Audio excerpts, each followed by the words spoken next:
night before Hop's Geek News Christmas special, and all through both their houses, each of their kids were yelling and asking for snacks. Thank God for both their spouses. Matt and Lauren's mics were set up in their podcast rooms with care. While they each had to yell at their kids, please do not go in there. Their Christmas-themed beers were all snug in their fridges, which their true loves gifted them instead of some partridges. Lauren in her mom bun and Matt in his movies cap thought the doc was ready to go, and then thought, oh crap. Away on Lauren's phone arose such a clatter, it was Tim texting her, and she knew something was the matter. He called them out about something they'd messed up on last week, so Lauren threw open her laptop and pulled up the doc. There's your Stan Lee cameo, which is never a shock. The laptop light shone on the Lego advent calendar below. This year was Star Wars themed, and they were both hoping to get Poe. When what to their wondering eyes should appear? But in the crack of the calendar, there was a Palpatine they feared. He was such an evil little emperor who didn't seem lively or quick. Either way, we all now know somehow his death did not stick. While they still love Star Wars and have no shame, Matt and Lauren prepared for the new year as they yelled out their favorite topics and called them by name. Now Marvel, now Star Wars, now DC and Image, now Supernatural, The Boys, and even con coverage. To the top of their podcasting doc, they'll cover it all. Now go and create content. Don't forget to have a ball.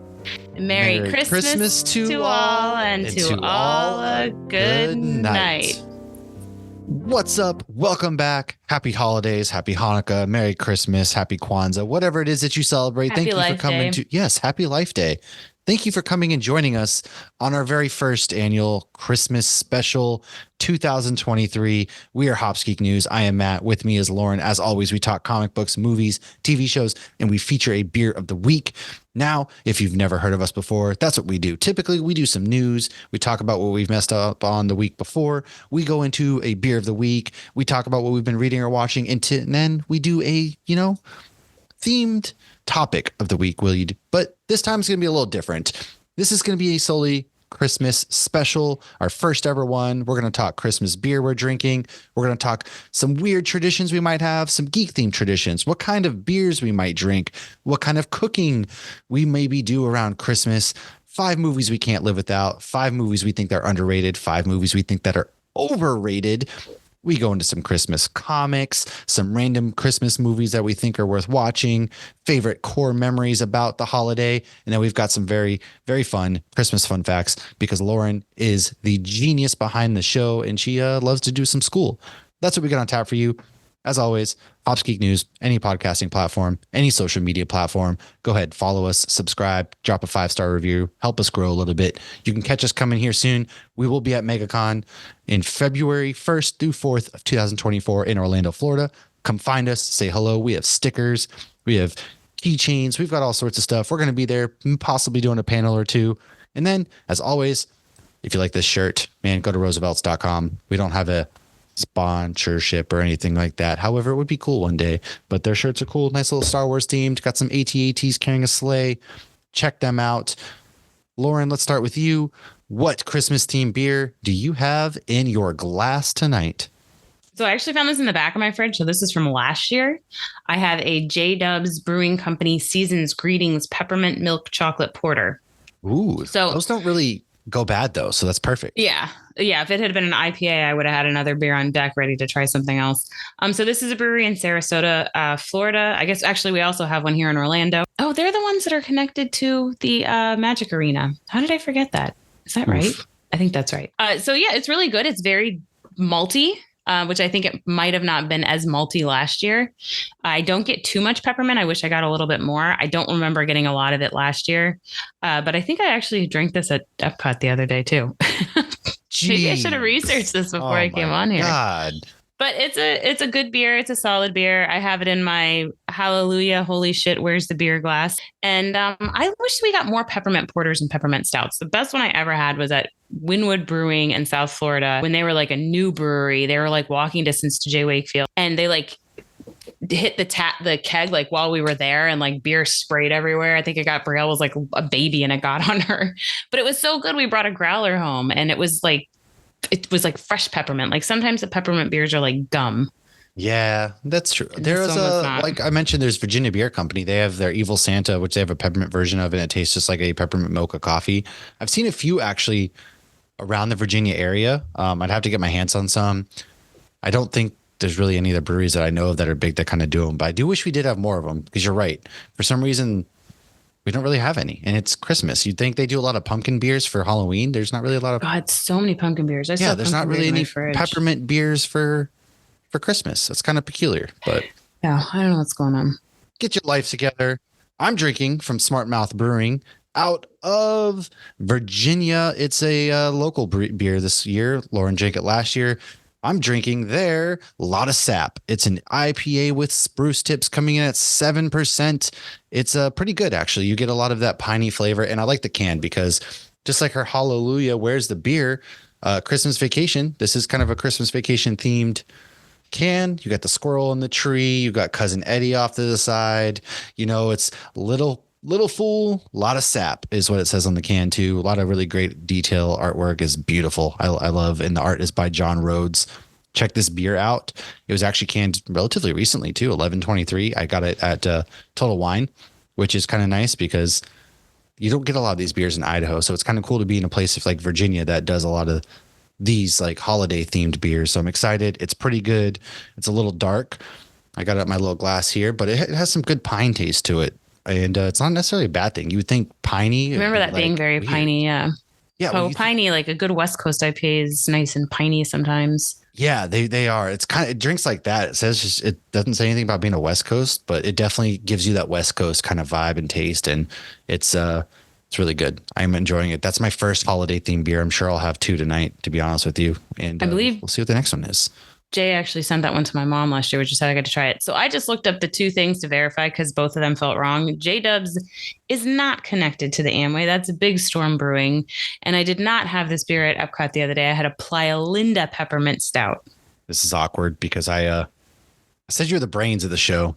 And you had to go and make me look stupid. I'm also the fact checker of my own mistakes. You are. I will say that Barbarian Brewing in Boise, Idaho, they were known for their peppermint bark golden stout, and that one was really good. I've sent that one to you in the past before. I wish I kind of had it this year too. It was really delicious, and they're really good brewery out in Boise. But that's what we're kind of drinking right now. And why don't you go into? Do you want to go into some comments from the Discord first before we kind of roll into some main things? So we did ask some like traditions because, you know, it's one of the cool things about the holidays is everybody really does have their own traditions, whether you realize it or not. There is something you do every year that is like unique to you. So Zach said every Christmas Eve he murders a guy and assumes his identity. Oh, yeah. So that's fun. That's really unique, actually. I like that one. Where does he does live in like northern New Hampshire, too, where there's a lot of, just the White Mountains are and everything like that. So it's easier to get away with that. And good on him. It's a heck of a way to start the new year. You really get to start from scratch. I need to take tips. That takes a whole new meaning to New Year, New Me. Micah says that he walks outside to pee at 12:01, bourbon company in hand, and he gives thanks. Micah, hold on. We got to talk. Like, I was thinking, like, is that Cousin Eddie like Shitter's Fool kind of thing? That is kind of Cousin Eddie like. I like that it's the bourbon county in hand, though. And he gives very thanks. On brand. Like, Micah, love that dude. First of all, he's somebody who's followed the show for a long time. So it's always, he always comes up like he's off the wall and he like will message us. Sometimes he's absolutely hilarious with his comments. Yeah. He hits us at 3 a.m. on the Discord with like a beer he's drinking. I'm like, Micah, you have children. How are you awake at this hour? And he's like, I was doing laundry. And I'm like, what? Sometimes it's the only time you can have peace and quiet is the middle of the night. Like that's a true meaning of being a parent. And I'm hoping to meet up with Micah soon. He only lives 2 hours away from me, and can't wait to see that dude. Shout out to you, Micah. Well, and you know what? After you put together those Christmas presents, and you're just trying not to get enraged because you can't get this stupid Dora kitchen together. And you're all drunk too, trying to bring them down and put them under the tree, but you're trying not to be loud. But like drunk at like midnight, you're loud as hell inadvertently in like the slightest noise, like and then you're whisper yelling at each other like, shut up, what are you doing? Yeah, that doesn't go in there. That's Christmas. Where's the Allen wrench? Yeah, and then you try to like put them in a certain spot, and then like you're yelling at each other because there's like a method to it, or Carrie's yelling at me because I'm not putting them in a proper like size order or something like that, and you're just like it's fun. Oh my gosh. There's this this TikTok I sent to Josh. It was some real, and it's like me at Christmas time, and it's Nathan Lane, and he's like, "What is wrong with you?" And it's like some guy had set like a vase down, and Nathan Lane comes over and pivots it just a little, and he's like screaming. And I'm like, "How could you be so stupid? I did not have anxiety." The ones that are about like yelling at your man because you wanted his help, and he knows that like two red ornaments don't go next to each other. I sent it to Josh. He's like, "That's about right." I'm very particular with how my holiday decor goes. Oh, Carrie is too. I'll try to like hang ornaments up or do the lights. And she's like, no, the lights need to zigzag this exact way. And I'm like, what? They are. And she's like, no, it's like this. And she's got a whole science. Yeah, and you have to step back and blur your eyes to make sure they're evenly distributed. Yeah. And then she's like, this is off. And I'm looking at the tree. I'm like, the string's the same color as the tree. I don't know what you're talking wrong. about. Carrie's right. I know she is. And I'm like, I don't know what you're talking about right now. What? And then there's a whole science to it. And then Christmas is both the most wonderful time of year. And also it's just you as a man typically realize that we really just we're along for the ride in the household. Well, I mean, Josh didn't grow up with Christmas, so he really is just along for the ride. That's fair. But the kids the last few years have actually wanted to decorate until the end. Like it used to be me at the end, and then I could place everything where I wanted it and put the ones I don't like in the back and have all the ones I love strategically placed so I can see them on my recliner. Oh God, the kids are psychopaths when they put them on. Like everyone, Logan had to be like redone. They put them right next to each other, and you're like, "What are you doing?" There's like 6 ornaments in this clump, and they're on the end. Bear. Yeah, and like we have a real tree, so like you cannot put them on the end, or it's just go whoop. Yep, okay. Same. Well, we don't have a real tree, but yeah. DT, well, you can tell we got some very serious. Shout out to DT. Go listen to Space Castle podcast. Great dudes. So he said, this is a weird tradition, but this is what he did with his family growing up. After Thanksgiving, they'd purchase a living tree cut from the earth, stand it up in their living room, cover it with chalkies, and watch it slowly die, spending weeks talking about how good the dying smelled. What's T'Challa? Is that like T'Challa? They're trying to I don't know. I think he just meant like trinkets or whatever. Oh, right, so I mean, that makes sense. He also lives in Colorado, where I feel like they're the best place for Christmas trees too. And but like as somebody who gets a real tree, and we had one last year, the smell of the dying tree as it dies, it gets pinier and pinier, and it smells really freaking good. Yeah. So I always do, like, I have a wreath that I always put real stuff in to go around my little Jack and Sally silhouette. And I was like up next to it earlier today, and it just smells so good because it's not obviously drinking water. It's just dead. It smells amazing. Our tree, it doesn't smell good until it's dying. Yeah. So Stacy gave us a real answer. She said, my family is Polish, so we make pierogies and potato pancakes. And on New Year's, they eat sauerkraut at midnight. And as an adult, her and her fiance, soon-to-be husband, have started gifting each other an ornament every year. And on Christmas morning, they start the day with mimosas and pancakes. All right. First of all those answers are real answers, okay? Yeah. Okay, we got a real one from Patrick, too. As a family, we always do rat clip for dinner on Christmas Eve. I don't know what that is. Oh, which is like an advanced form of fondue. Ooh. And he sent a picture of the appliance showing it. That is a fancy little machine. All right. Dinner takes way longer, and we all get to enjoy each other's company. Oh, that's cool. Yeah, he said it's really fun because all you have to do is the prep work, and then you just get to sit around and talk, which is lovely because like on Thanksgiving this year, I felt like as soon as I was able to sit down, everybody was leaving. 'Tis the season to be merry.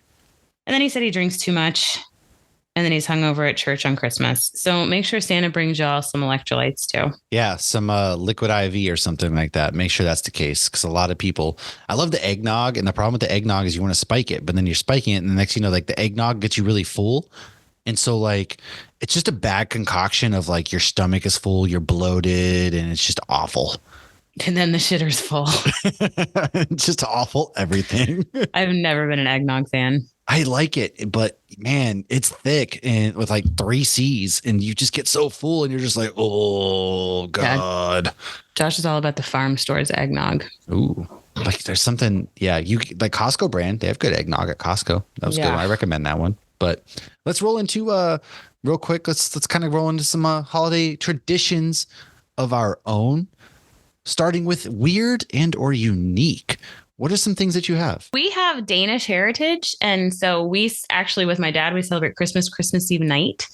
And we do dinner, and then like we'll go looking for Santa if we're going to do stockings at night. And then we pass all the presents out. But before we start opening them, we hold hands, walk around the Christmas tree, and sing songs. Wait, that's a real thing? That is a real thing. And then the last song we sing is a Danish song called Nu Have Juligan. And we have to sing it faster and faster and switch going places until you can't go anymore. And so you're like, Nu Have Juligan. Sounds fun, but also I'm just picturing like Yahoo Forest, Yahoo. Yeah. It's kind of like that, but we're not swaying. We're actually walking, and you pick songs from youngest to oldest. So when the kids are little, they absolutely love it, like eat it up. And then you have to hope the person before you doesn't pick your song. And then you realize how many songs nobody actually knows all the words to. True. No, I don't know a single full Christmas song. Yeah. So what's funny though is my dad, before we do it, he always makes sure like every window in the house is like closed. And like at his old house that he lived at for like 25 years until like 2 years ago, he lived on a canal. And so the whole back was all windows, and he would close those too because he knew the back, like the neighbors across the canal, and he didn't want anybody to see us dancing around the Christmas tree. It's hilarious. But we have to do it. I love this tradition with the windows closed and nobody can know. But it is a Danish tradition, so that's cool. I've never heard of that one. We don't really have any heritage, I guess. We one thing we do, like our Christmas season kicks off on Thanksgiving. You know, we watch the Macy's Day Parade, we do Thanksgiving, and then evening time after you're kind of like settled down a little bit, we bust out the Christmas decorations, we start decorating, and then we put Home Alone on. Home Alone's like our big, that's our Macy's Day Parade. That's Home Alone. Kickoff. Santa arrives, you eat turkey, then watch Home Alone. Yeah, we throw on the Home Alone. We're putting up the Christmas tree. We're all decorating together. And it's just like a relaxing way to just end such a stressful, like we do have people over sometimes. And this year we went to her parents' house, but we like to kind of like do it just ourselves. So once everybody has either left or you've gone home, kind of make it a thing. This year we didn't really, since we went to her parents' house, we didn't really decorate together except for the tree. But we do a couple other things too. What's up? I start doing it when people are still here. Well, last dish is washed, and I just start like, oh, I'm just going to switch these mugs that are. Let me get around you there, partner. They're holding like a nice little, like it's summertime mug. And you're like, nope, let me get that out. And you just pour it into the. Well, the first thing I do is I have all these pumpkins out that have Jack faces on them. So I turn them around for Thanksgiving, and then I turn them back around and put Santa hats on them. So I literally just start twisting the Jacks like back Disney, around. You know, that's like, you know, Disney's like, you're still getting the Halloween stuff those couple days into November, but you can see them in the background like switching things out, like Busch Gardens was doing this. It was still Horror Nights whatever does that. Yeah, and you can see them putting up the lights for the Christmas tree and stuff, and you're like, wait a second, it's Halloween. Yeah, well, what's funny now is I still have some real pumpkins out, so I have to check them every now and then to make sure they're not rotting on my like console or whatever. We do Elf on a Shelf, of course, too. The elves come. That kind of marks on Oliver's birthday. The elves show up on Oliver's birthday. It's a very big thing. 12 years now. He shows up Thanksgiving as soon as Thanksgiving dinner is done. Well, we do Oliver's birthday is December 1st, so it kind of marks like, all right, 24 days to Christmas. Well, that's Advent. Yeah. Yeah. That's like a roundabout way for Advent. We get holiday wine, mostly the Hallmark holiday wine, because you know how I am about my movies. Mulled wine. We do mulled wine a little bit. We're going to go to this weekend. There's something called Grand Illumination in Williamsburg, where they do like a big Christmas market every weekend in December. And then they do fireworks at old Williamsburg, like at the old governor's palace and stuff. And so we're going to do that this weekend. And they have like mulled wine, but they don't sell hot chocolate there. It's kind of weird. It is weird. Yeah. And then the last thing we do is like a big gingerbread party where we invite people over. We buy like a ton of graham crackers. We make our own frosting. We cut the graham crackers in like house part shapes. Yeah, we've done that. We buy a bunch of candy, and people, it's always the adults who come in and they're like, oh, this seems kind of lame. But then they start to do it. Yeah, they get really into it. We used to give out like prizes. And then the one thing we ask is you have to get your picture with your gingerbread house in front of the Christmas tree at the end.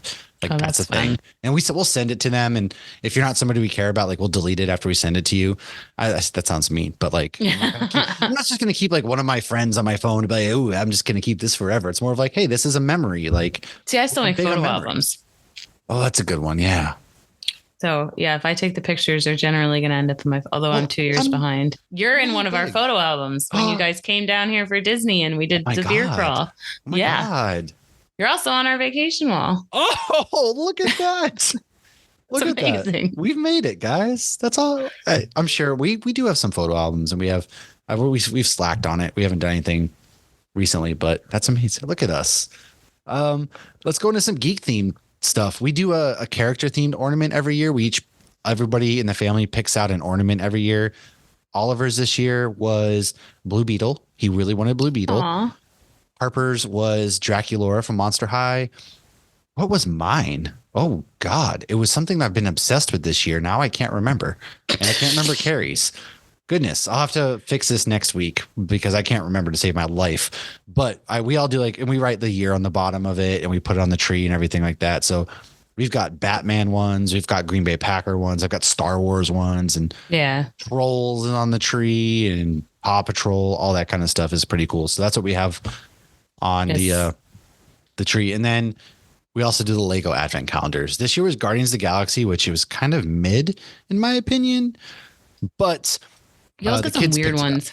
Yeah, like I like the minifigs, but then they just give you like these weird lame. I know. That was like, here's a Like, turkey. what is this? What? I don't know about a turkey. Yeah, like so that's what we do is like as far as nerd themed is we definitely go for the Lego Advent calendars. We almost did the Funko Pop ones, but I didn't really care about the Funko Oh, that's Pop got to be ones. expensive. Yeah, well, they're about the same price because they're Okay. tiny. They're like miniature Funko Pops.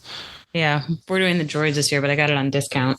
I will But yeah, say Santa- too, sorry, real quick, we do have a gingerbread themed bathroom, so we get the Funko Pops that are gingerbread superheroes. We have those as decorations. We have a couple of those. That's cute.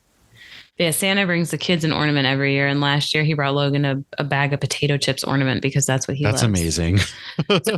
Josh always gets me some sort of, it started with Wolverine. So it's always been some sort of geek themed ornament every year for Hanukkah so I can use it that year.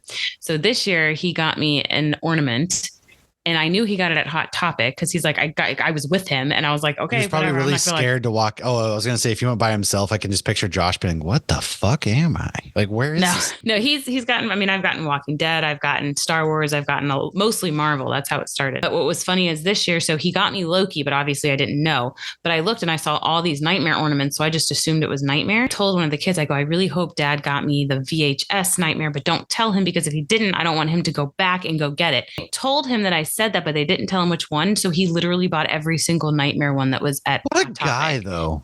So now I have Jack, Sally, the VHS, Oogie Boogie, and Zero, and Loki is what I got for Hanukkah this year. Okay, but that's really nice. That's I just cool. started laughing. I thought it was hilarious. Because like as a man, you like okay, like Carrie will drop hints, and she says she's dropping hints, and me, I'm like, what? I don't know what the heck you're talking about. And so like she has to be very direct. But because one year she was talking about, I guess she wanted an Apple Watch. Well, I didn't know she wanted an Apple Watch. And so I got her an Apple Watch after the fact of Christmas because I had no idea. And then I got her like the wrong brand of like shoes one year. So it's funny that like now that I would do that same thing as like I'm buying all of it. And I actually did figure out what my ornament was. Carrie got a cactus ornament, and I got in the Abominable Snowman from Rudolph because I am Aw. obsessed with the Abominable Snowman from Rudolph. That's like my favorite Christmas themed character. I'm going back surprised you don't into have that geeks. glass. I wasn't drinking at the time because I was going to, but I already used it this year. So I felt it's one of those like I'm not going to wear this dress Can I mix twice. it up? Yeah. God forbid. We're being filmed. I'm on camera. But we also always get the Christmas bomb every year from Prairie, which is a lot of fun. That turned into tradition. My dad and I share it. And then the kids, I know I've even mentioned this before, we take the label off and we get a pen and paper out. And the kids, it's a highlights thing where you find all the differences. We've never found all of them. It is very tricky. Then we always do beer shares. Very nice. What kind of beer? So you do beer shares? That's one of the things you do. All right. I do. I don't really have Yeah, like beer 2 days in a row specific. 'cause the parents are divorced. Yeah, that's nice. You get 2 beer shares in a row. That's kind of cool. I don't really do any beer specific. I guess it's stout season. So I go for like the Christmas themed stouts Always mostly. stout. But it is always stout season in my opinion. So I don't have any Christmas or holiday related stout specific. I guess my alcohol thing would be the holiday wine, like the Hallmark wines that they sell. It has to be red blend because red blend, I like the dry kind of wines. I can't do sweet wines. Ugh. No, me neither. They are just like drinking pure sugar. And I'm an old man. Can't be doing that. It's gross. Now, let's go into our cooking segment. Unofficially, of course, sponsored by Hot Barons. Shout out to our friend Hot Barons. Go to hotbarons.com. They have all sorts of brines and rubs. We love to brine our turkeys in their collab brine that we did with Bottle Share and Hops News and beer. And it was perfectly great. I thoroughly love the brand of Hop Barons, you can pretty much use promo code Hops News and get free shipping if that's still live. Hopefully it is. But those guys are I amazing. believe it is. It should be. I've used it recently. I won a competition with them recently. They sent me a bunch of stuff. I've been meaning to do a contest. But anyways, unofficial, of course, that is our thing. So what are some good like cooking things that you guys do? I don't know. I hate cooking. The brining of the turkey has been nice because like I feel like turkey is so bland and dry, but when you brine it, the meat like falls off the bone. And so I'm actually going to do, by the time this comes out, I'll have like a TikTok showing how I brined it, because you actually have to like soak it in beer with the beer brine. And so the beer brine has actual hops in it. And then you have to like flip the turkey and put it in the fridge and boil the beer and all that stuff. It's really good. So if you make turkey on Christmas, I recommend ordering it. And like I ordered it, I don't know, like Friday before Thanksgiving, and I had it by the following Tuesday. Oh, their like, stuff comes fast. Yeah. yeah. And, they say like, oh, it'll be X amount of days, and it always comes. I use super Boston quick. Lager from Sam Adams. I found that gives it something to it, and it works really well. That's the beer. I've experimented with other beers. You can use like whatever beer you want. I found lagers, and primarily the Boston Lager from Sam Adams, because I don't really buy Sam Adams to drink it. It's more of I cook with those kind of beers. And I did Yingling this year. Yeah, like Yingling and Sam Adams are the two I would say are best to cook with if you're doing a beer-based recipe. Something about them just works really well. There's like that golden amber taste to them.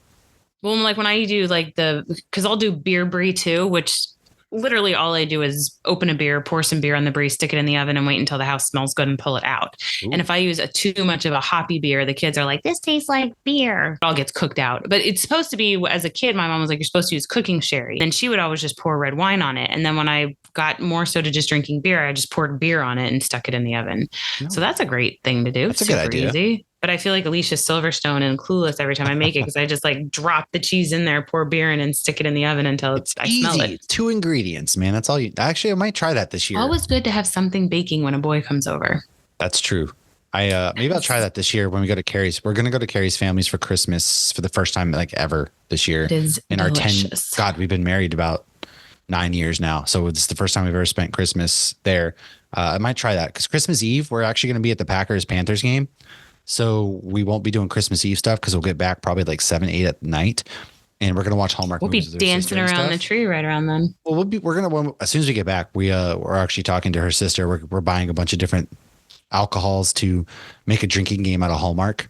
So we're gonna watch Hallmark movies. We're gonna get the kids gifts and stuff like that. But one thing I'd love to do is Christmas cookies. I love to bake.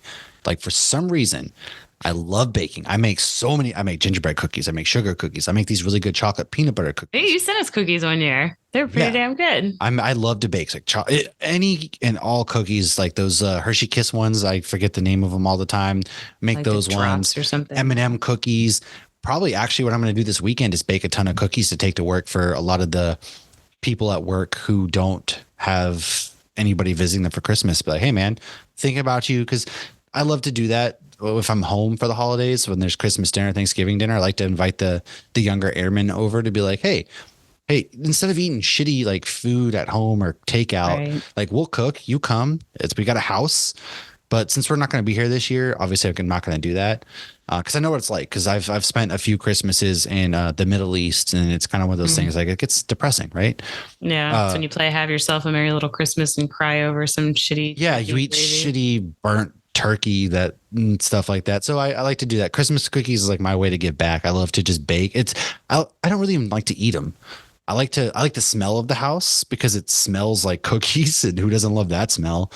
And I just distribute. I might even get them out to everybody in my neighborhood. That smell like cookies.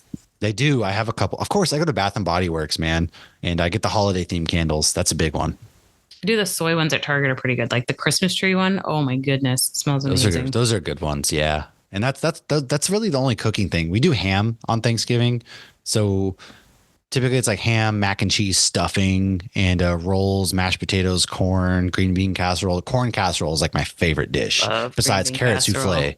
And then what's your go-to like dessert on Christmas Day?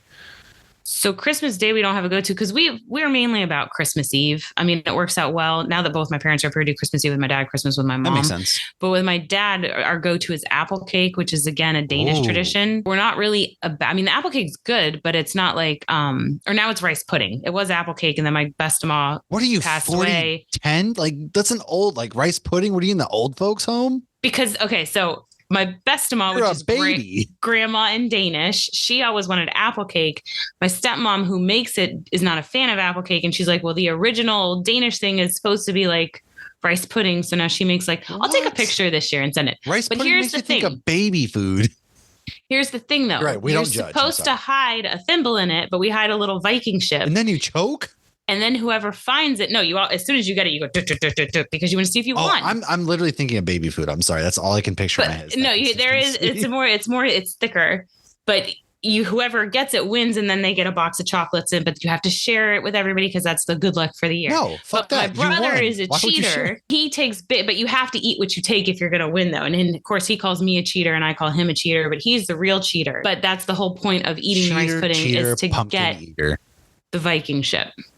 Huh. Actually, okay, no joke. I think that's really cool. It's like a spin on Mardi Gras, with the baby and the cake and yeah, that's really cool. Yeah, actually, that is really cool.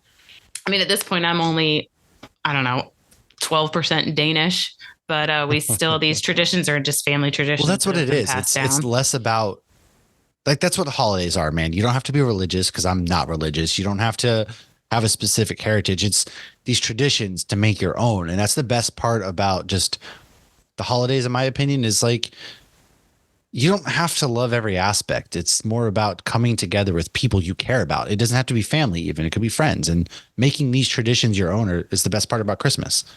You know what's a great tradition that has died, and I'm happy for it, is dressing up.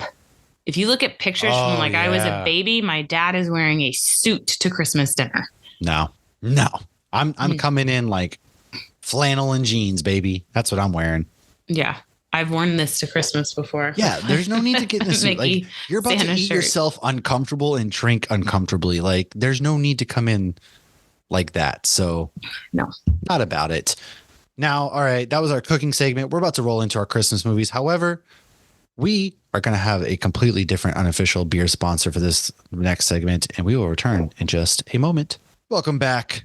We are here. I had to get a refill. So you know what? This is our second half of the Christmas episode where we are talking Christmas movies, whether it's the top 5 we can't live without, the top 5 underrated, top 5 overrated, some nods, of course. And then we're going to talk some Christmas comics and core Christmas memories. So first things first, though, let's talk about the beer for this segment.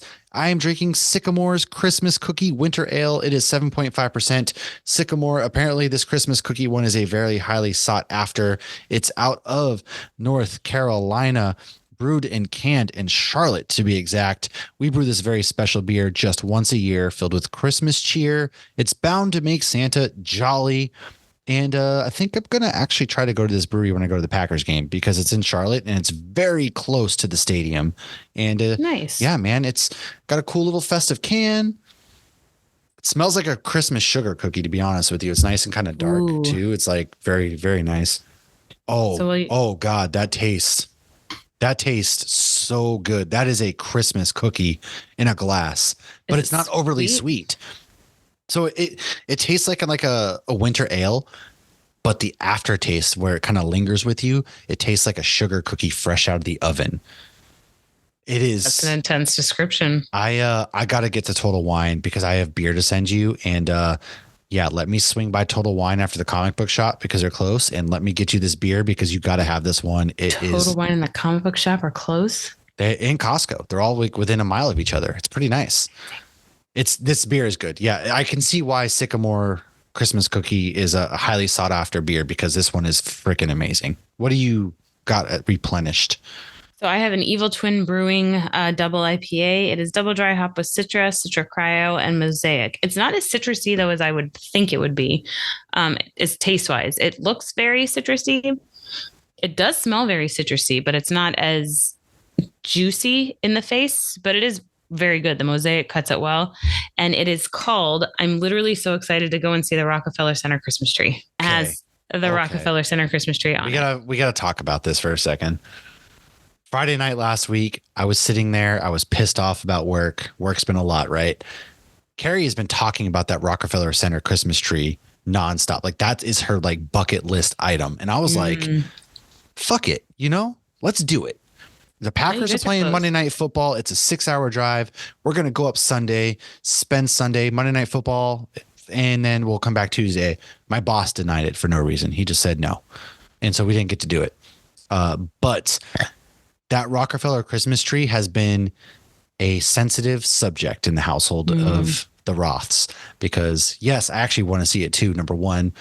Number two, like Tracy, I want to shout out Tracy real quick because she offered her home to us like the week of New Year's. She's so sweet. She did. She was like, she'll be down here actually. Yeah. She was like, if you want to stay at our house, I would love to. But Tracy, I don't want to stay at your house until I've met you. Number one. Number two, like if I'm going to New York City, I want to see Tracy because Tracy and I have been friends for like 3 years since this podcast inception. And we've never actually met. And she sent beer. And so, no, Tracy, I'm not going to stay at your house. Like I love you to death. I mean, I've known her for years, but the first time I was in her house was without her because Brielle and I stayed there when she was in Hawaii with the Buckaloos. Her brother let us in, but like, obviously I had met her a million times. And then when we went out there last time, we went a day early and Josh and I stayed at Tracy's with Tracy this time. But like when we stayed there, like Brielle and I slept in Tracy's bed because it's New York. She's got a 1-bedroom apartment, but she's got like comfy couches that have like, can turn into beds in her living room. And when I arrived, she had a beer ready for me and she had Supernatural on. She is literally the best human being. I cannot wait to meet her in the summertime because I promise you Tracy is like the best human. She's the best of all of us. No joke. But that was super nice of her to offer. Yeah, I think if I'm here next year, we're going to go to the Rockefeller. We're going to plan it all out. But that's been a very, very sought after thing. But speaking of Rockefeller, about 10 years ago, it's one of those things you got to see once, it's just one of those things. We saw Josh is like, why are you guys staring at the windows? I'm like, it's part of the experience. We're all looking at the Christmas windows. That's what a lot of people don't understand. It's the experience. Like, yes, we get it. New York City is going to be crowded as crap this time of year, but it's the experience. However, I will not go to New York City on New Year's. Like that is an absolute no. We were there the night they were lighting the tree and we were like, oh, should we walk down there and see it? And we turned the corner and we're like, nope. Like it was just kidding. And Brielle was only 1. So we had the stroller with us and the Ergo. Oh God, no. But it was funny, not funny. It's like, again, Josh did not grow up with Christmas. So all of this is not nostalgic and, warm fuzzies to him. And we had reservations at the American Girl Cafe for brunch, which was a big deal. Kaylee was big into American Girl at the time. They're making a movie of that. By the way, I just saw it today. Oh, they've made a few of them, but there's a new one. So I hope it's about Kirsten. And so, I grew up loving it and never got a doll and still have a lot of resentment about that. And so we're almost to the American Girl doll store. And then I go, Kaylee, where's your doll? And she's 11 at the time, I think 10 at the time. And she just starts crying. She left the doll at the hotel. Josh hauled ass to the hotel, got the doll, met me and the girls at American Girl store. What a guy. And he gets there. He's like, what was funny though, is he was talking to some guy. He's carrying this doll around New York on the subway by himself, just him and this doll. And he ran into somebody and some guy was making jokes about it. And then we saw that guy later. And I'm like, what was that guy talking to you? And Josh is like, yeah, we were talking about me. Oh, there's your doll. I see the little girl got your doll. It just makes me think of Jingle All The Way. Which is a good segue into the top 5 cannot live without Christmas movies. Let's work backwards from the bottom of our lists. What is your number 1 cannot live without Christmas movie? The Nightmare Before Christmas. That's fair. Again, not a horror technically movie. Halloween, but it's Christmas too. But they don't spend time during Halloween. They spend the movies about Christmas. Right. I only say it's Halloween because Tim Burton said that. Correct. But it takes place the day after Halloween. He roll into Christmas. So I get you, Tim Burton. Cool. Yeah, I get it. You directed and made the movie, but you're wrong. So you can, it's one of those movies that fits for both. Yeah. Well, for me though, like I remember how I felt the first time I watched it. Like I remember when they were singing "This Is Halloween," being like, "Oh, it feels like Halloween." And then as soon as you got to "What's This," I was like, "Oh, this feels like Christmas." And it was like you just combined my, 2 favorite holidays. Well, like the thing with Jack made me feel awesome. Or the thing with that movie is they capture the spirit of Christmas. Yeah, Jack goes about it the completely wrong way, but just I think that's the message though. Is he wants to get that Christmas spirit, and that's the message of the movie is the Christmas spirit And he tries to learns in the end. scientifically explain it, and then he realizes he can't scientifically because you can't explain Christmas feels spirit. it. Yeah. Yeah, Christmas is a vibe. Yes, It's a vibe. Speaking of Christmas spirit, I didn't share my super duper awesome elf glass. Happy 20 years to Elf. Now, my last on the list, I'll give this one to Carrie first. She says White Christmas. Now, I don't really care about White Christmas. It's the Bing Crosby. I've seen it years ago. Yeah, it's on Netflix. For some people, that's like a classic kick off the year kind of movie. It is. However, the consensus in our household, it's the Jim Carrey version Grinch with Taylor Momsen, which it always is kind of weird to me that Taylor Momsen, I cannot look at her the same because she's literally have punk rock. Well, she's punk rock. Like I've seen her boobs and stuff. God, that's the weird part. Little Cindy Lou. Yeah, like she's so innocent in this, and then like she's ripping cigs, fucking flashing the crowd and stuff, doing her punk rock thing. I'm like, Cindy Lou, my God, did you learn nothing from this movie? However, no, like the Grinch this is the only version, not the only version. I like the 1960s version. However, this is the one that's always on in our house. I love this movie. I quote it so much, like, cheer up, dude, it's Christmas. And, all of those kind of things. This movie for me, it's the second movie that kicks off our Christmas season. What you got next? I'm going to go, this is hard to put them in order. I'm going to go The Ref. So this was a movie. So I guess another Christmas tradition I have is since I was 16, we do Bizarro Christmas every December 23rd with me and my high school friends. Of course, now just the kids exchange presents. And even when we don't get down south to see everybody, we still do Secret Santa with everybody and send presents and FaceTime each other and stuff. But before we all had kids and we got to celebrate Bizarro with us, we would watch The Ref. And so it's one of all of our favorite movies, but it's also one of those movies that gets funnier every time you see it. I mean, it's got Dennis Leary in it. He's hilarious. And I still can't believe you haven't seen this movie. Do you know the premise of it? No, you bring it up every year, and it's so good every year. We already watched it this year. We let Brielle watch it for the first time. There's a couple parts where I'm like, okay, close your. Like we tried to let Brielle, or maybe it was Kaylee years ago, watch it. And as soon as they put it on, I'm like, oh, this isn't appropriate. Turn it off. So it starts and it's very pretty and it's so Christmassy, and the kids are looking at these Christmas toys in the window, and then it cuts to Kevin Spacey and I can't remember who plays the wife. Yikes. Well, I have it on DVD, so I'm not giving him money every year. And they're in marriage counseling, and it's so fucking funny because the therapist is very calm and they're telling a story. At one point, she's trying to get like the therapist to side with you, and he's like, I'm not here to take sides. She's like, well, what the fuck good are you? And then at one point they both like scream at the therapist like, fuck you. And then when they're leaving, she goes into the store. It's Christmas Eve. She goes into the store to grab something, and she gets kidnapped by Dennis Leary because he was robbing a house and almost got caught, and he's like trying to hide because the cops are looking for him. So he's like, take me to your house so I can hide. And he essentially ends up refereeing their marriage. Oh, okay. Now I see why it's called The Ref.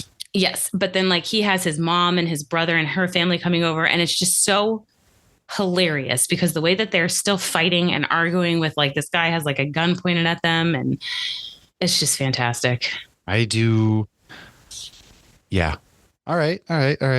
Now, this one might surprise you because it's a little lower on my list after being the one that kicks off my holiday season, but I'm going to put Home Alone 1. Okay. Home Alone 1 and 2 are the same movie in my head because they're both, we watch them religiously. So I'm going to put just the Home Alone. There's only 2 Home Alones that actually exist. Right. And there's no, I was just going to say there was no sequels ever made. Ones. Nope. Not even with Scarlett Johansson. Nope. Oh, I forget. She was like a kid in that movie. I wouldn't know. I've never seen it. Really? I saw that in theaters, believe it or not. Yikes. I was young, man. I was a kid. I was obviously way younger, but yeah, there's only 2 Home Alone movies ever made. It was Home Alone 1 and 2. And that movie to me is like the unequivocal, cannot live without.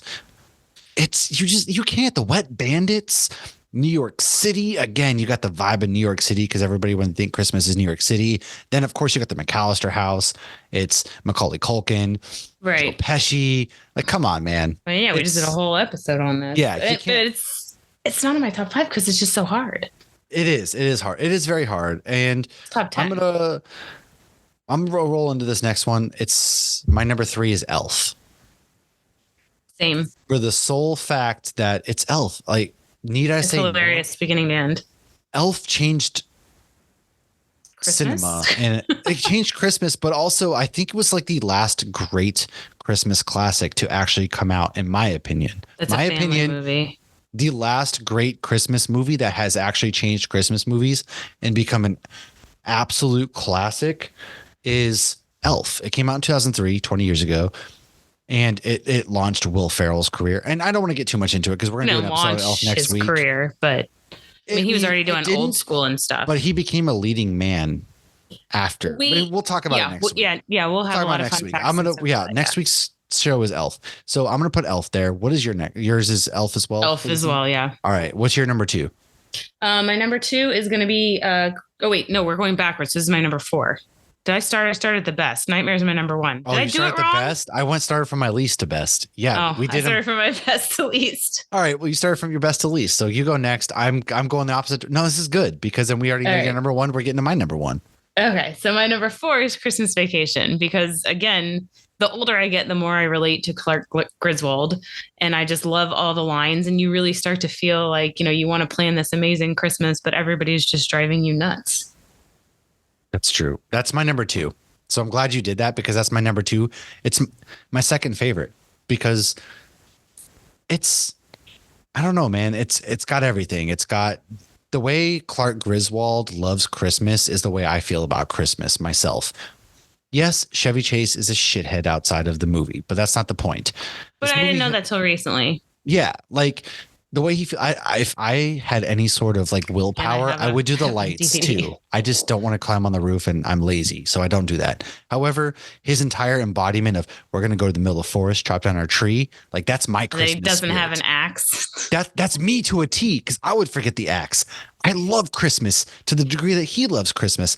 I loathe but yet love having family come over to the house and having people at the house. It's stressful. It's awful. Carrie would actually be smoking in the kitchen. Me, like it's a great, but at the same time, I would lose my shit. And it's everything about that movie is me to the T.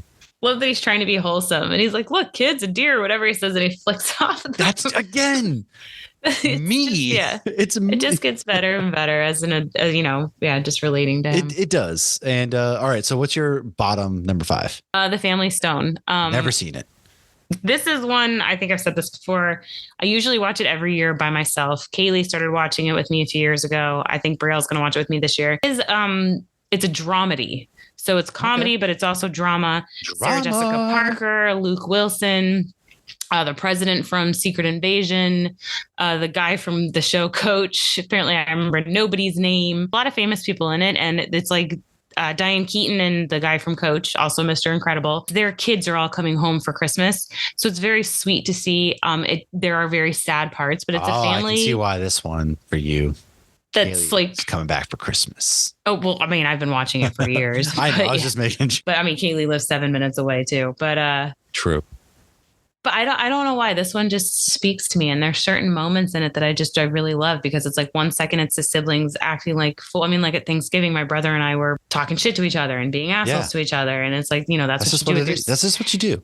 Right. So it's nice to see these like grown siblings doing that. And then 1 second it's, the next second it's very sweet. And then they're ragging on each other's significant others. But then you have these moments that are just, very wholesome and very Christmassy and very cozy. And it's like, it's what you want when you're done raising your kids at Christmas, for all your kids to come home and have that. Yeah, that's a good point. That is, I can see from my mom's perspective now, because she's very big on Christmas and stuff like that. My brother's birthday is Christmas Day. My grandfather's was Christmas Eve. So it's funny how that works out, right? Oh my gosh. Yeah. So Christmas is very big in our household. My number 1, you've probably guessed it. Everybody's guessed it by now. Boy. It's turbo time. Man, it's Jingle All The Way. All right, guys, come on. I know. All right. I'm willing to recognize it's not a great film. It's great to me, but to the average viewer, like it's not in the upper echelons of cinema. I get it. I love Dunkin' Donuts. Again, that's not something that's amazing coffee, but I don't know what it is. It's Arnold Schwarzenegger and Sinbad fighting over a doll. It's superheroes. This is probably one of those movies you have to had watched as a child. Right. I watched it for the first time last year because of you. Yeah. And as an adult, you're not going to appreciate it like you would as a kid. And that's easily.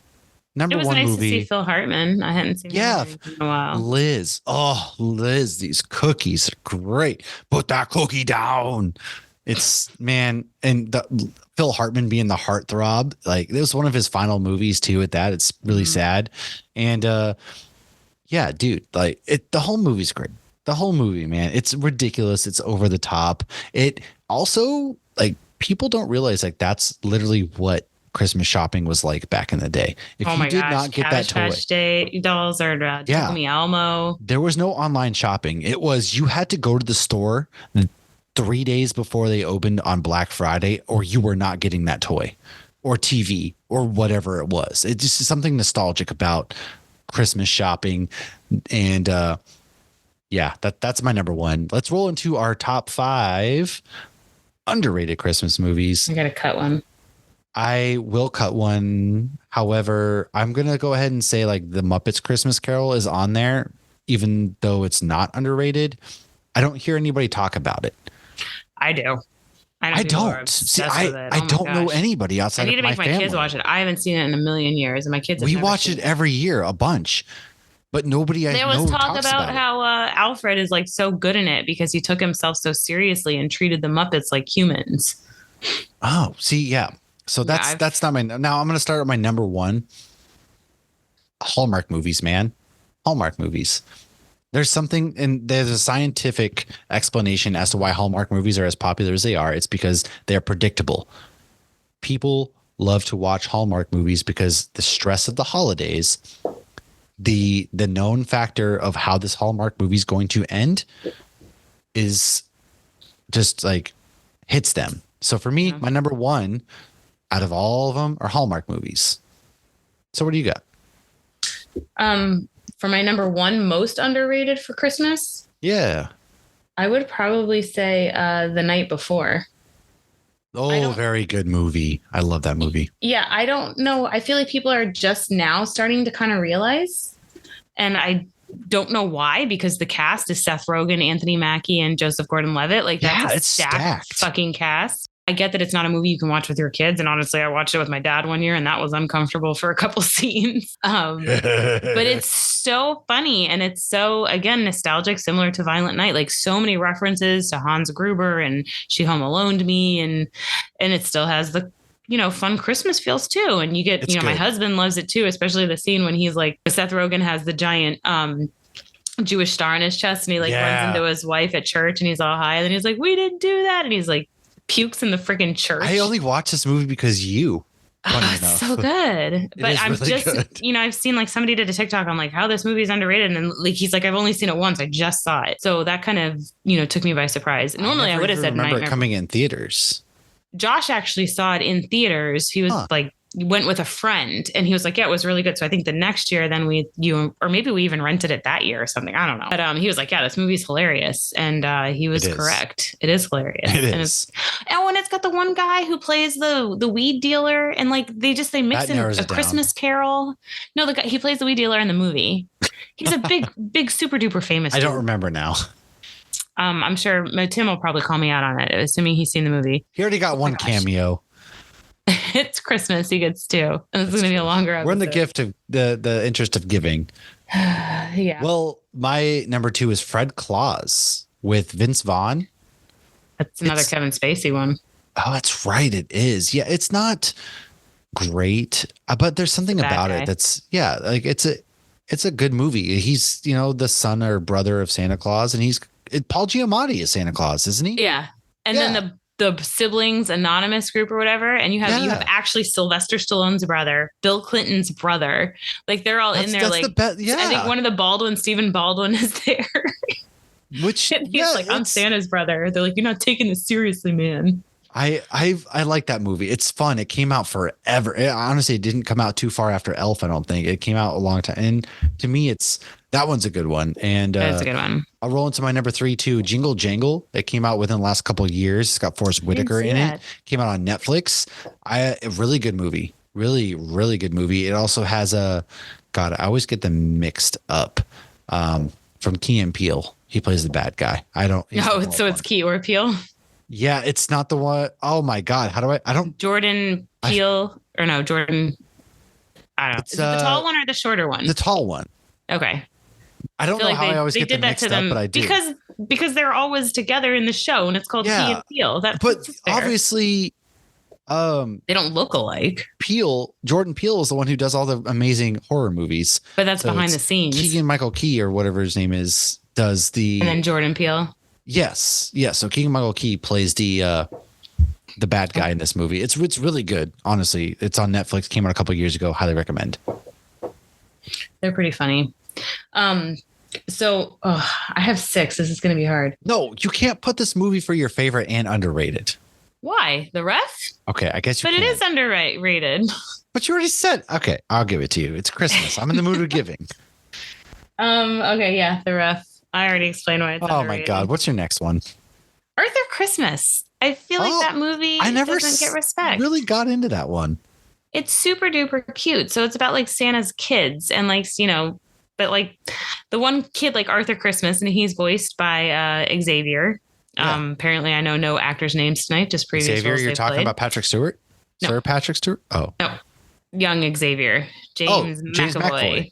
Yeah. So he voices Arthur, but he's like this kind of like goofy, skinny kid. It's animated, and he's Santa's youngest son. And so the older brother's supposed to take over, but Arthur like truly loves Christmas. And there's this one present got left in the North Pole, and he's like, Santa, you have to take this gift to this kid. And like, they're all about like, statistics and meeting the bottom line, and, we're doing great and this and that. And he's like, yes, but this one kid, they're like, what are you going to do? And he's like, no, every kid deserves a gift on Christmas. That's true. And it's, very sweet, very cute. And I was kind of surprised that it didn't really take off in the realm of successful animated Christmas stuff. That's fair. No, I'll agree with that. I haven't seen it in forever, but yeah. You learn there's always time for a bow.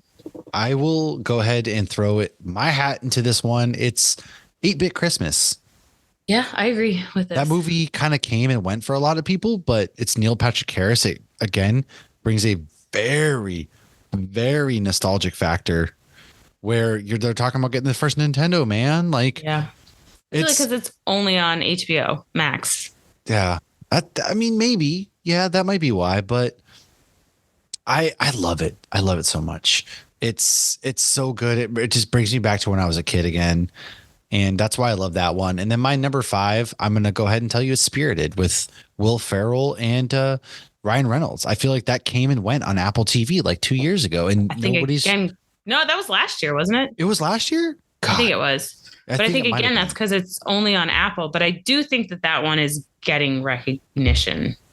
I haven't heard a single soul talk about it since it came out. So I'm living in a bubble. I have the songs on my playlist. Good afternoon. Yeah, like the whole number, like good afternoon. Good afternoon. No, we should pay for Apple for the month and rewatch that one. If you do, watch Godzilla's show, The Monarchs. Very good. Oh, that's on there too. Okay. Yes. So that's mine. What is your number 5? I don't know. This is hard. I have 2 more. All right, give me your 2 then.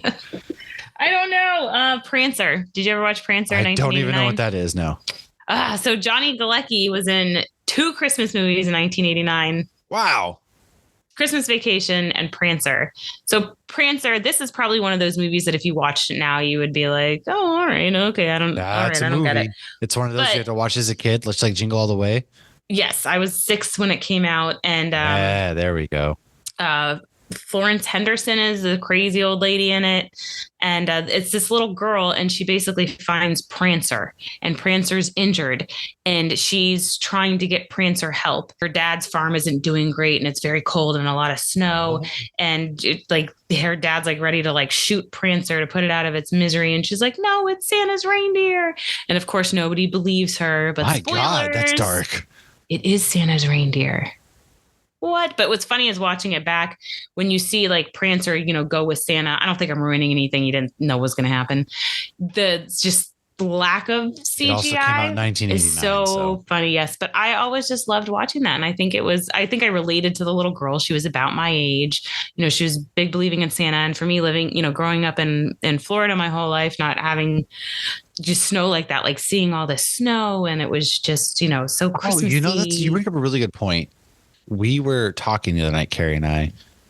Isn't it weird how all the Christmas movies that, like, to us, Christmas is winter, it's snow, but like you're an Australian or South American and you're watching Christmas movies and all of our stuff is snow, but your Christmas is in summer. Yeah. Isn't that that's just weird to think about, right? Yeah, it's just kind of how it. I mean, every now and then you see things, but yeah. Oh, well, I remember my when I was an undergrad, living in the dorms, and like my suite mate, who I'm still friends with, was from Jersey, and that Christmas, she's like, "This does not feel like Christmas. It is not cold. Like there's no snow." Yeah. And I'm See, like, to me, like that's Christmas how I felt when I was living in Florida. It was very hard the first year I was living in Florida because there was no snow. It wasn't cold. And I'm from Massachusetts. So to me, it's snow. And now it hasn't snowed in like Massachusetts in like 2 years now because, we've ruined the world. But it's one of those things like I always remember we would have snow on Christmas. It was very, very cold. And that was Christmas to me. And so waking up in Florida, it's like there's no snow. You're at the beach. Like it's weird. It never sat right with me. Though. No, but I don't know. I guess for me, it was the norm. Because like one of my favorite things to do Christmas morning is go to the beach. I know we were talking about it in the Discord, and like my dad's up here now, so we haven't gotten to do it in probably 2 years now. Yeah. And like you go to the Strip in Fort Lauderdale, and like there's people driving by dressed as Santa, passing out like dollar store gifts to the kids. That's cool though. Like it's cool to see the different traditions everybody has because we're in one country, but like we're so vastly different. Like to you, Christmas is going to the beach. To me, Christmas is waking up to 2 feet of snow and -30.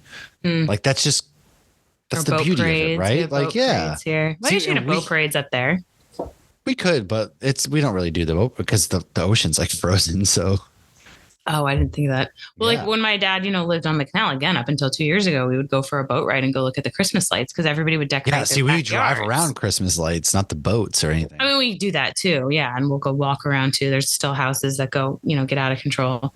But I used to love that because all these people would decorate their backyards. They would decorate their boats so that you would see it from the canals. I feel like people don't really go crazy like they used to when we were kids though, Oh, I feel like people do more so. I feel like adults are more into Christmas now than they used to be. Although I will say maybe it's the neighborhood I moved to. They were very into Halloween. So maybe I need to just drive around and get that spirit again because Idaho wasn't like that. We decorated. Erica still has her skeleton up. Yeah, you got to decorate for Santa. Duh. Yeah, she gave it a bib and a turkey, fake turkey leg for Thanksgiving. And now she bought a Santa seat cover at the dollar store and put it on its head. So she has the 12-foot skeleton. Looks awesome. All right. What was your last one you had? I was between Batman Returns and Bad Moms Christmas, but I'm going to go Bad Moms Christmas because I didn't feel like it got the respect it deserved.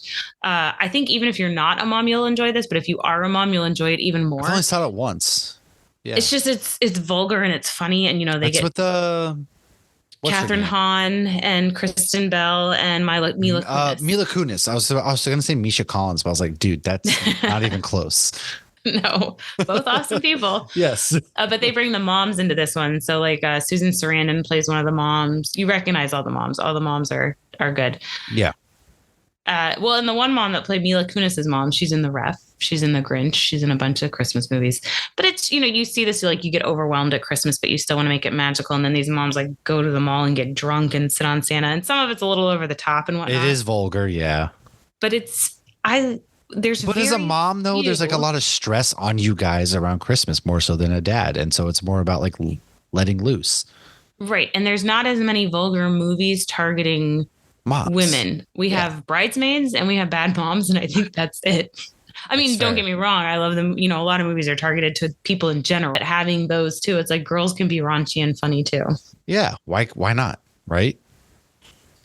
We can tell dick and fart jokes too. It's true. You can. Let's go into our most overrated Christmas movies. What do you got as your number one? Your overrated is making me angry. Oh yeah. Let's start with yours. What is your number one? My most overrated is It's a Wonderful Life. I don't like that movie. I think it's stupid. Okay.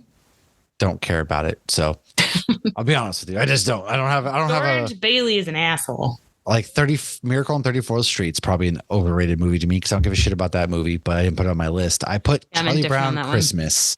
That's my number one. I hate Charlie Brown. When you ring my dad's doorbell at Christmas time, it says, "Merry Christmas, Charlie Brown." Charlie Brown sucks. Charlie Brown is bullied. Hardcore. I know. Everybody's so mean to him. But in this one, they're not. They end up telling him, that was the whole story. They end up being like, "You didn't pick the worst tree ever, Charlie Brown. You're not totally worthless." I don't like Charlie Brown. I Did you don't. erase one of mine or did I not finish? I erased one of mine because I put the Santa Claus, but I was like, I don't really like, I like that movie. I just didn't know if people thought it was overrated. I like the Santa Claus. I like the Santa Claus I 2 do. as well. I like the Santa Don't Claus. like 3. So I didn't really put anything there. So my number 2, I will say, is A Year Without Santa. It's the claymation with like the heat miser and stuff. I'm Mr. Yeah, White I don't like. Christmas. It starts off with like, first of all, I have no I problem. don't remember that one. But it starts off with Mrs. Claus in drag wishing she was a man, and it's just, I don't care. Like, first of all, I don't care. That. But that I didn't either until I was watching it before this podcast, and I was just like, the more we watched it, I was like, this like doesn't have anything to do with Christmas. Just because it was Santa Claus, I was like, I don't know. That's my thoughts. What's your next one? Oh, you erased Jingle All The Way. That's what was there. What are you talking about? No, I didn't. You never put that on there. What are you talking about? That's Just crazy. see Jay. I'm like, That's what crazy. did I have here? That's crazy. That's what? so weird. What? Well, honestly, until I met you, I didn't know people gave a shit about this movie. Everybody gives a shit about it, okay? It might not be overrated. But yeah, that's all I'll say about that.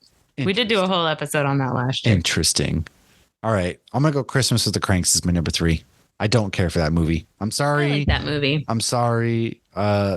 Jamie Lee Curtis. I'm sorry. Not sorry to Tim Allen because he's a piece of shit human being. But I like her in that. And I like the guy that's like Santa in it. Yeah, I just don't care about that movie. And yeah, I think it's a cute movie, but it's not one I'm like, we have to watch this now. That's fair. I've watched it like twice and that's it. But it's based on a book, The Year Without Christmas or something. My next one is Just Friends with Ryan Reynolds. Oh, that is a Christmas movie, isn't it? Yeah, I just don't think it's very good. I think it's kind of cheesy.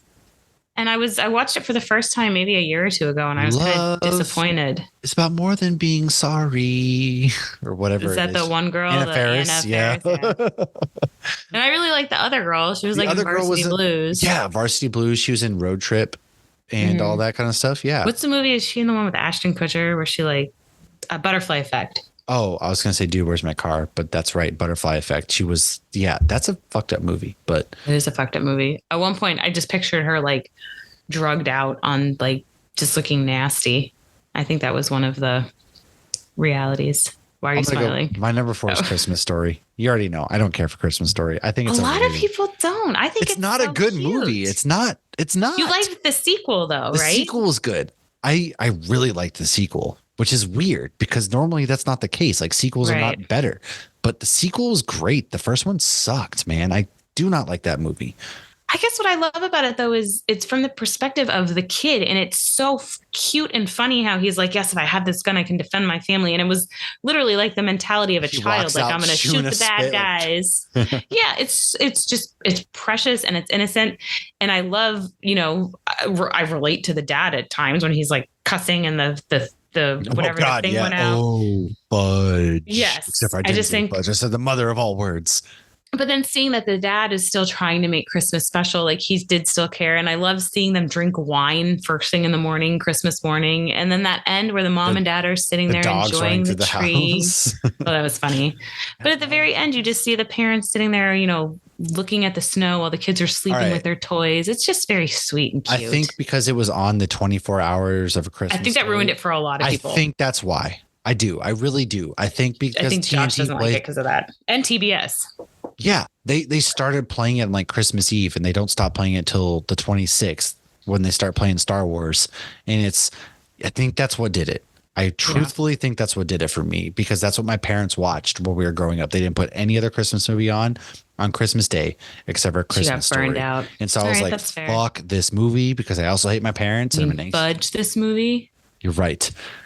All right. Did you just erase another one? What? No, I didn't. I haven't touched the dock at all. What are you talking about? Just lost another one. That's crazy. What? What did I have there? You put Hallmark movies. So I had to just like Men in Black. No, you didn't. Like there's a ghost in here. She did. Lauren put Hallmark movies. I couldn't stand for this. Just absolute, utter, just how could you do this? How could you? Here's the thing though. I guess I just don't get it. I wish I liked them. I've tried and I can't. That's why you don't like them, because You're not as cool as the rest of us. I guess so. And by the rest All of us, I mean all us old biddies at the bingo hall. All right. So Love Actually. I don't get the hype around that. I don't care for that movie at all either. I've watched it one time. Was like, that was a movie. Just like Four Christmases. That was another one. I was like, okay, I did like Four Christmases because that I could relate to that. Like before Josh and I got back together, I dated this one guy, John, for over 2 years.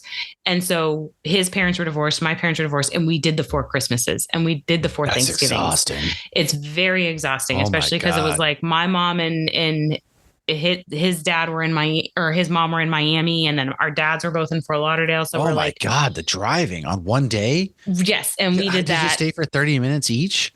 No, we stayed long enough. Orlando to Miami for one is 3 hours. No, I lived in Fort Lauderdale. Oh, okay. That's still like a almost 2 hour drive. Yeah, I mean, it's like an hour to Miami, an hour back. I mean, there's not as much traffic on Christmas. That's fair. But I mean, it was just one of those. I feel like I got to the point where I love the season. I hate the day. I don't hate the day. It's just the day is exhausting. And then having Kaylee, because it's a constant, like you got to run around. Yeah. Yes. And you want to give everybody your best because everybody's giving you presents and feeding you and being nice. And I always loved his family. We're so happy to see you. And you're like, I am too, but I'm just tired. And Kaylee is exhausted because when I was dating him, Kaylee was tiny. She's a baby. Like, yeah. But I mean, we started dating when she was 1 in January. So I had 2 Christmases and Thanksgivings with him where we did the 4 Christmases. He's in Colorado.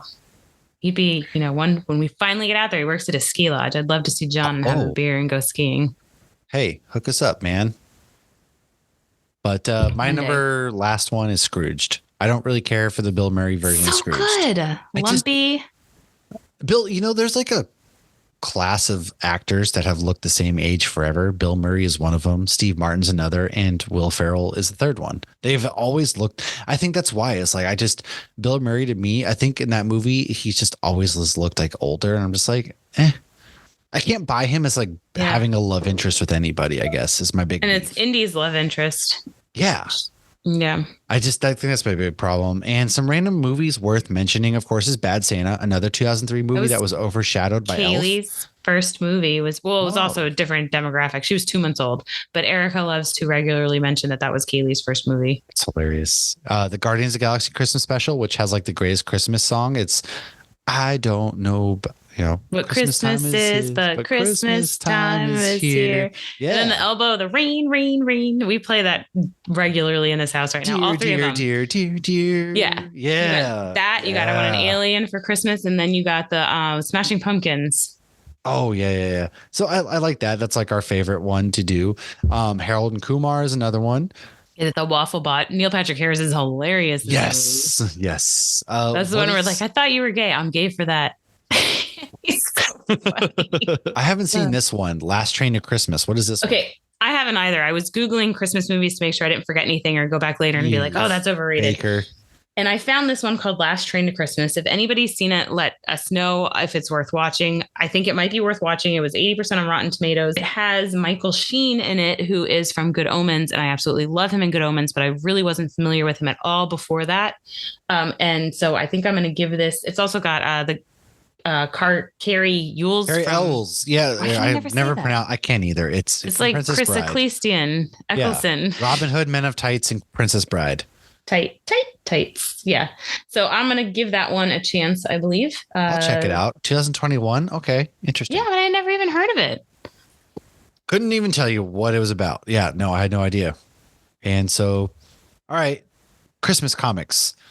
Let's roll into some notable Christmas comics. What are some ones that you have?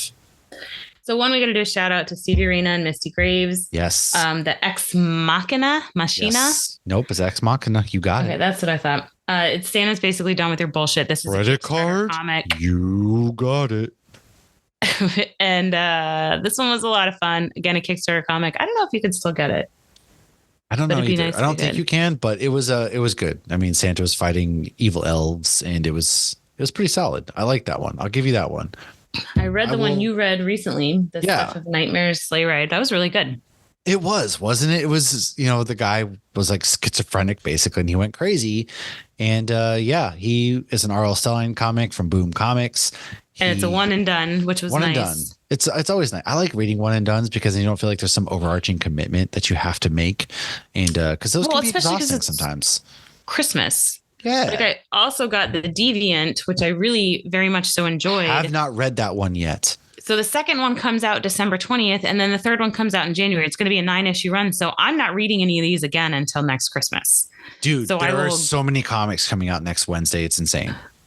But I will, maybe because they don't want to have them come out the following week. Well, no, it makes sense. They're coming out right before Christmas for Christmas gifts. Oh, Christmas gifts. Nobody's ever gifted me a comic book. Me neither. I always get I've gotten the big encyclopedia books though from people. Oh God, that's awful. I use them for our podcasts. There's another one that's come out recently. It's called Batman Santa Claus Silent Night, KNIGHT. That's an ongoing run. There's 4 issues that will be in total right now. See, again, the story's going to continue after, because I saw that at my comic shop and I asked him. He's like, no, it's going to keep going next month. It is. So that's one we're probably maybe next year. Yeah, we'll do some of those. What else you got? Those are the only current ones I have. I do have a couple notable stories from things I looked up. And I do have one of my brother-in-laws. I haven't read this yet, but I'm going to read it next week. When I got all those comics from my brother-in-law, I do have a fun Christmas old school one. A lot of their comics were from the 90s. It was the 90s, man. This comic was $1.25. Oh, this is 1991. Wow. I was a year old. Look at that. Well, this is Josh's older brothers. So here's some fun ones that we've seen in the Marvel Universe. So Santa is a real character in the Marvel Universe, just like everywhere else. And during World War II in December of 1943, in the comic Marvel Age number 109, Hitler actually kidnapped Santa. He did this to lower morale in the States. That son of a bitch. Fortunately, though, President Theodore Roosevelt sent Cap, Nick Fury, and the Howling Commandos to save Christmas. As he should have. Obviously, like, dude, you can't lower morale in just the States by kidnapping Santa. You're going to lower everybody's morale, you idiot. Such an uncultured swine. I'd go back in time to kill baby Hitler just for that alone, but. I know who kills Hitler, but you don't. Oh, is it Supernatural? Maybe. Welcome to your 4 Degrees of Supernatural Christmas edition, folks. All right. Then in 1991, there was a Marvel holiday special published, and it involved a story featuring the X-Men and Cerebro. So Cerebro detected mutants that were on a rampage at Rockefeller Plaza during the holiday. Said mutants they were detecting was said to be the most powerful mutant they had ever detected. And it turned out it was Santa. Santa is a mutant. He is. How else do you think he gets around to the entire world in one night? Come on, guys. It makes sense. Use your brains. But apparently he has more powers than we knew, because he stops the chaos by turning the Brotherhood of Evil Mutants into toys. Then he teleports the X-Men away and erases their memories of the encounter. And then he makes it snow. That's crazy. So you have another? I don't.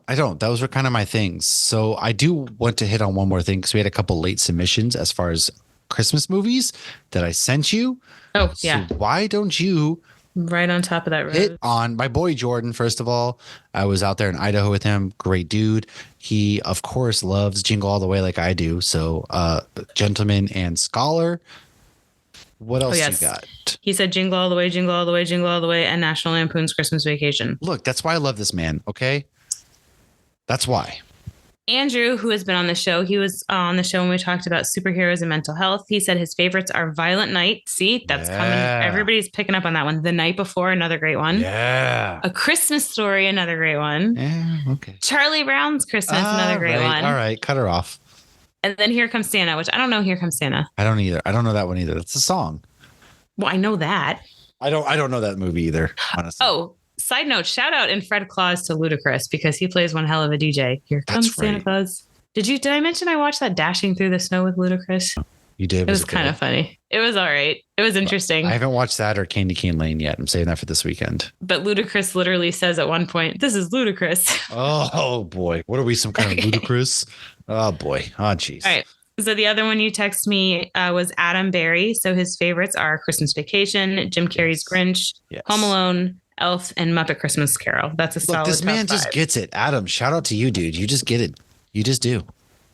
Overrated, he said, A Christmas Story, It's a Wonderful Life, Rudolph, Love Actually, and Miracle on 34th Street. I mentioned Miracle on 34th. Look, Adam. I mentioned Love Actually, and It's a Wonderful Life. Big ups to you, my guy, because you just understand the assignment. He understood the assignment through and through. Big shout out to you. 4 of his underrated, because I have to click see more.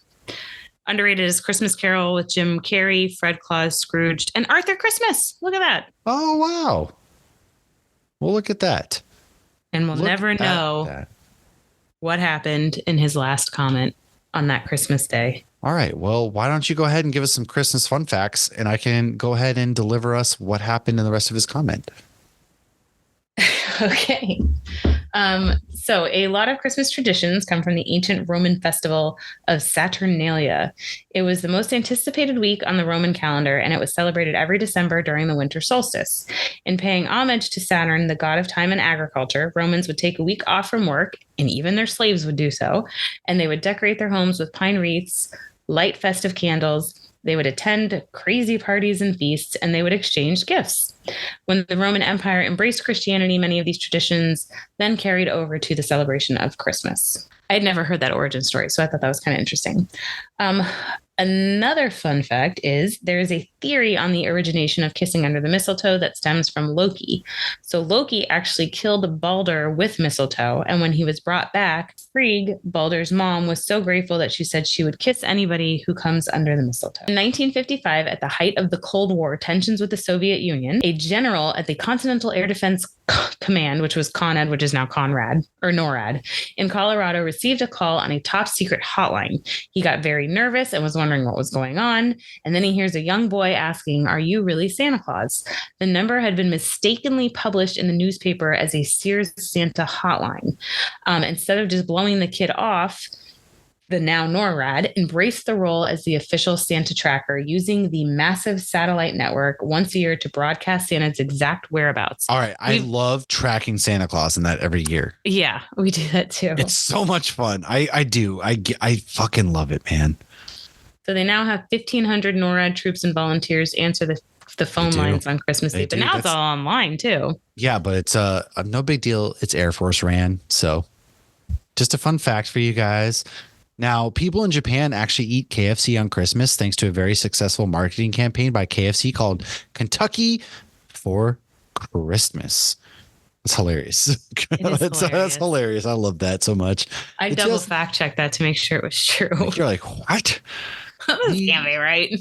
2018 Grinch brought in $512 million worldwide, making it the highest grossing Christmas movie to the runner-up, you guessed it, Home Alone.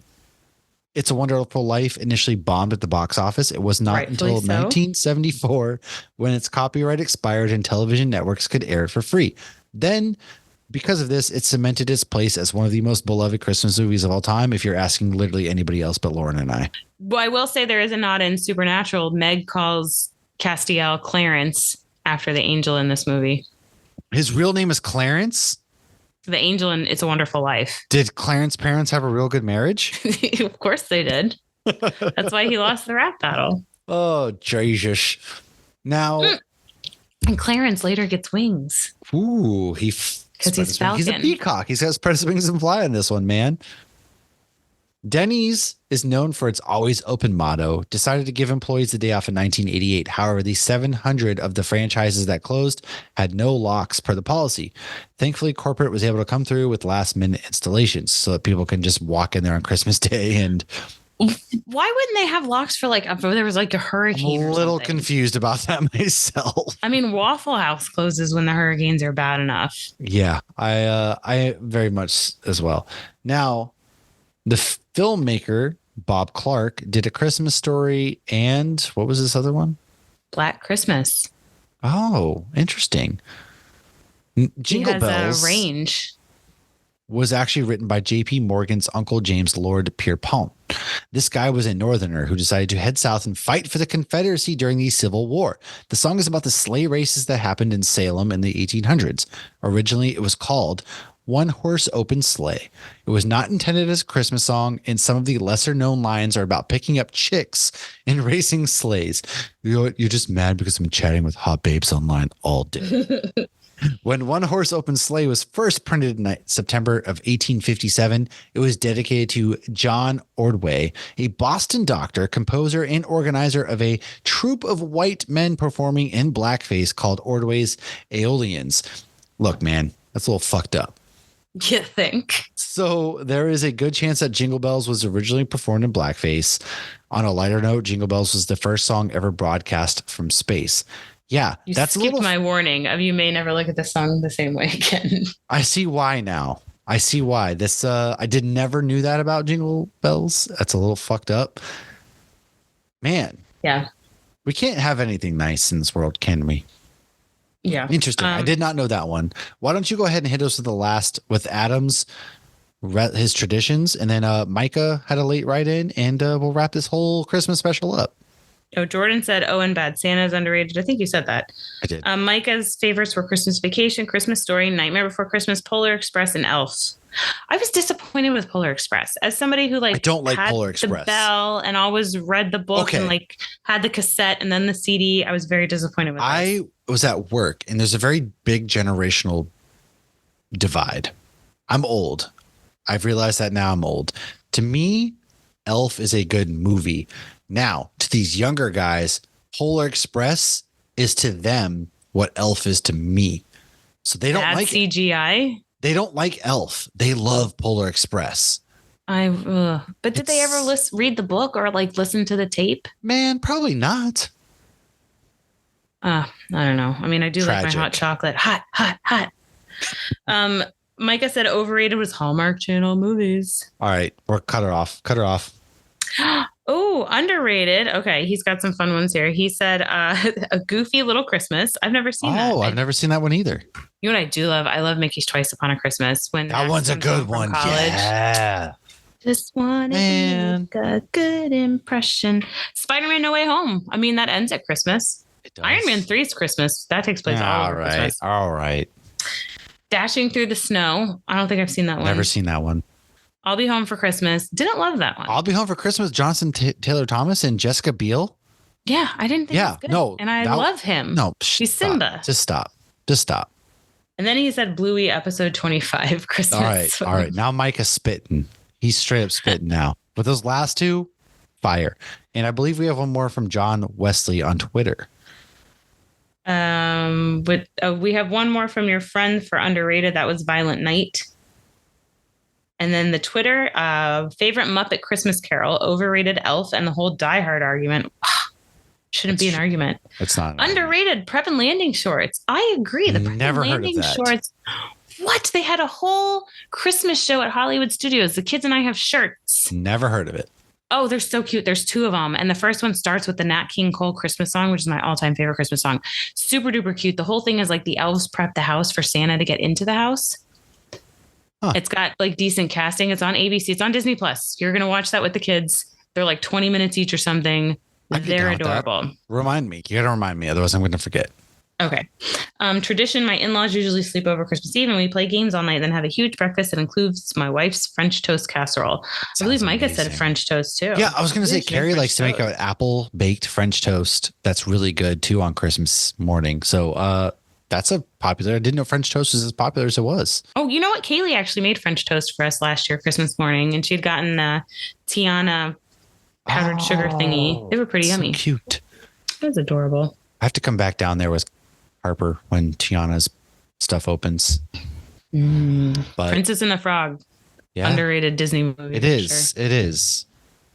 Well, we did the thing. This was a very long episode. Thank you for hanging out with us. This was our first ever strictly Christmas special for the year 2023. Thanks for hanging out. We want to hear if you are listening to this and you have anything that you want to add, drop it, whether it's in the review, whether you come to any of the social media platforms that we are on, you drop it there. Let us know.